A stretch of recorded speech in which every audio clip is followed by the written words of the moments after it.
Hi guys, good evening po sa inyong lahat.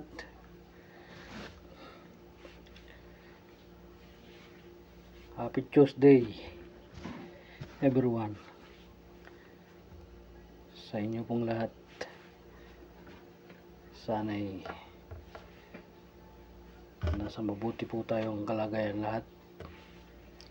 Maraming salamat po sa inyong mga palaging suporta at sa inyong laging pagtaantabay sa inyong lahat. Maraming salamat. Sana'y pagpalain tayo ng buong nasa itaas palagi at hindi tayo pababayaan at lagi tayong nasa mabuting kalagayan. Maraming salamat po sa inyong suporta. Thank you very much.